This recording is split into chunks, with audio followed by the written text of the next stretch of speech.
Hello students, आज हम अपनी ऑर्गेनिक की नई यूनिट स्टार्ट कर रहे हैं। Carboxylic acid derivatives. Carboxylic acid में COOH ग्रुप होता है। अगर इसके हाइड्रोजन एटम को हम किसी और ग्रुप से, जैसे कि OH ग्रुप हुआ या इसके H और OH ग्रुप को अगर हम किसी दूसरे ग्रुप जैसे कि Cl, NH2, COOR, R आदि से अगर सब्स्टिट्यूट कर देते हैं तो वो एसिड के डेरिवेटिव्स कहलाते हैं। और ये जो डेरिवेटिव्स होते हैं इनमें RCO ग्रुप मस्ट प्रेजेंट होता ही है, इसीलिए इन्हें कार्बोक्सिलिक एसिड डेरिवेटिव कहा जाता है। कार्बोक्सिलिक एसिड के 4 इम्पॉर्टेंट डेरिवेटिव्स हैं।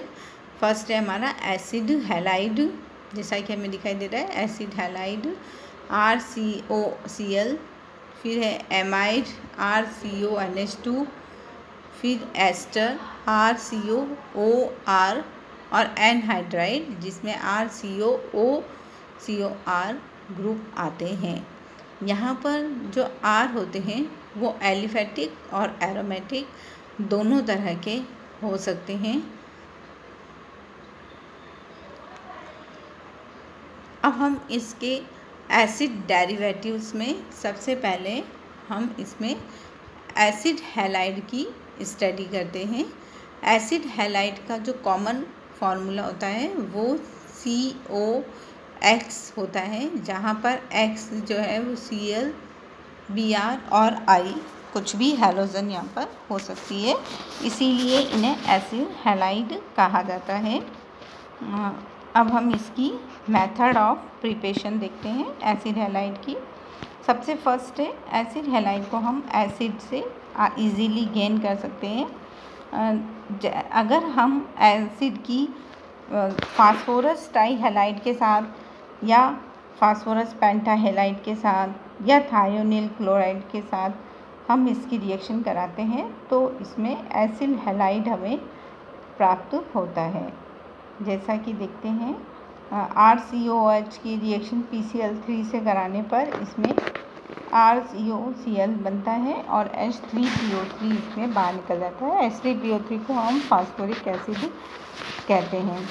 फिर उसके बाद CH3COOH की रिएक्शन हम PCl5 के साथ कराते हैं तो उसमें RCOCl एसिड हैलाइड बनता है, ये भी एसिड का डेरिवेटिव होता है और इसमें POCl3 और HCl बनता है।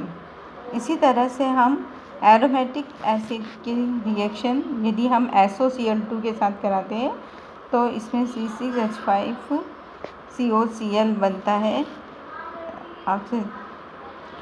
और इसमें HCl गैस बाहर लिबरेट हो जाती है। नेक्स्ट इसकी रिएक्शन हम देखते हैं कि एसिटिक एसिड एरोमेटिक या एलिफेटिक दोनों एसिड की हम SOCl2 के साथ रिएक्शन करा सकते हैं और इसमें हमें एसिड हैलाइड मिलता है, SO2 और HCl इसमें हमें प्राप्त होते हैं। नेक्स्ट हमारी रिएक्शन है थ्रू सॉल्ट्स। कार्बोक्सिलिक अम्ल के लवणों की फास्फोरस हैलाइड, फास्फोरस ऑक्सीक्लोराइड अथवा मर्क्यूरी क्लोराइड के साथ रिएक्शन कराने से एसिड हैलाइड उसमें बनते हैं। जैसे हम CH3CONA और PCl3 के साथ इसकी रिएक्शन कराते हैं तो इसमें एसिड हैलाइड बनता है। इसी तरह से इसमें एसिड हैलाइड Na3PO3 और NaCl इसमें अब नहीं है तो इससे इसकी केमिकल रिएक्शंस होती है। नेक्स्ट हम देखते हैं कि एसिड क्लोराइड जो होते हैं वो हमारे एसिड क्लोराइड के कारण ये अधिक रिएक्टिव होते हैं और क्लोरीन के कारण इनमें क्लोराइड आयन और हाइड्रोजन ऑक्साइड के रूप में बाहर निकल जाती है। नेक्स्ट हम इसकी केमिकल रिएक्शन देखते हैं एसिटिलीकरण। इसमें हम एसिड हैलाइड की रिएक्शन अगर अल्कोहल के साथ कराते हैं तो इसमें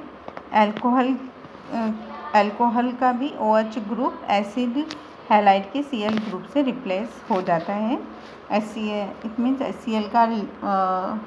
HCl का इसमें लॉस हो जाता है।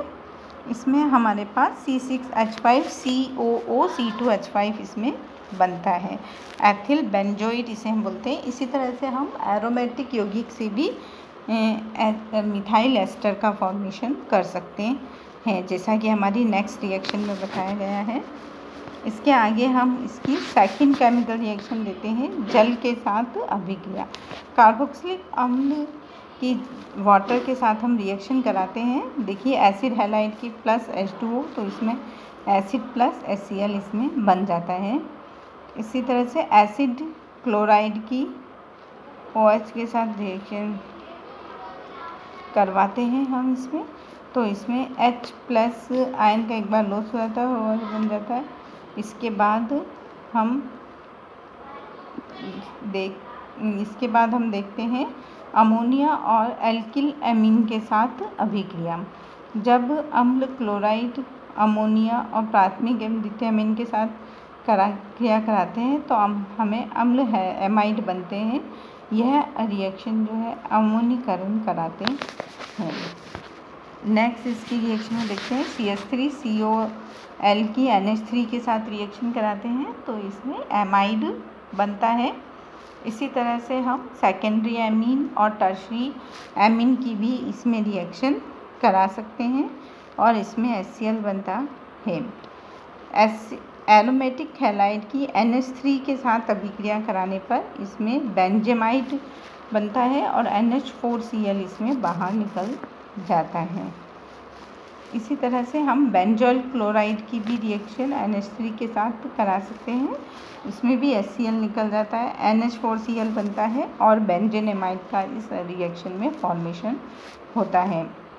नेक्स्ट हमारी रिएक्शन है हाइड्रोक्सिल एमीन के साथ RCOCl की हम NH2OH के साथ रिएक्शन कराते हैं तो इसमें HCl का लॉस होता है और इसमें RCONH-OH का इसमें हाइड्रोजेनिक एसिड का फॉर्मेशन होता है।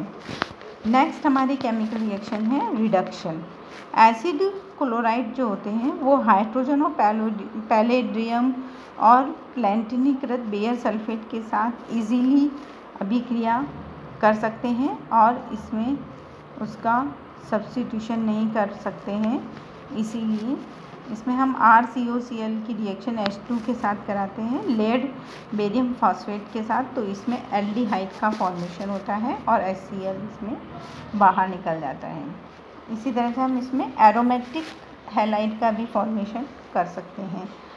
इसमें एसिटिल क्लोराइड का रिडक्शन हम लिथियम एल्यूमिनियम हाइड्राइड के साथ करा सकते हैं जिसमें हमें एथिल अल्कोहल का फॉर्मेशन होता है प्लस और HCl इसमें बनता है। नेक्स्ट इसकी केमिकल रिएक्शन है ग्रीनार्ड रिएजेंट के साथ। एसिड हैलाइड की जब हम ग्रीनार्ड रिएजेंट के साथ अभिक्रिया कराते हैं तो इसमें 65 डिग्री सेंटीग्रेड के नियर इसमें रिएक्शन होती है। एसिड हैलाइड की हम CH3MgCl के साथ रिएक्शन कराते हैं तो इसमें CH3COCH3 इसमें जुड़ जाता है और MgCl2 इसमें बाहर निकल जाता है। इसी तरह से एसिड क्लोरीन की जो रिएक्शन है वो हम ग्रीनार्ड रिएजेंट से भी करा सकते हैं RMgX के साथ। यहाँ पर हमने CH3MgCl ले रखा है तो हम उसके साथ इसकी रिएक्शन कराते हैं तो सेकेंड स्टेप में इसका बॉन्ड ब्रेक हो जाता है और उसमें OH का फॉर्मेशन होता है। इस तरह से ये हमारी एसिड हैलाइड की केमिकल रिएक्शन है। इसके आगे हम कल कंटिन्यू करेंगे।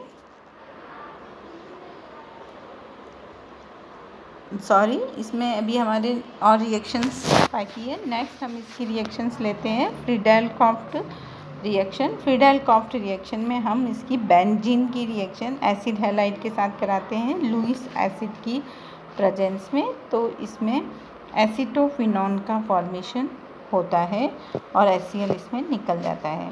नेक्स्ट हम इसकी रिएक्शन एसिड हैलाइड की रिएक्शन हम सोडियम एसीटेट के साथ करवाते हैं, तो इसमें एसिटिक एनहाइड्राइड बन जाता है और NaCl इसमें बाहर निकल जाता है। तो ये हमारी इसकी केमिकल रिएक्शंस कंप्लीट होती है। इसके आगे हम नेक्स्ट क्लास में स्टडी करेंगे।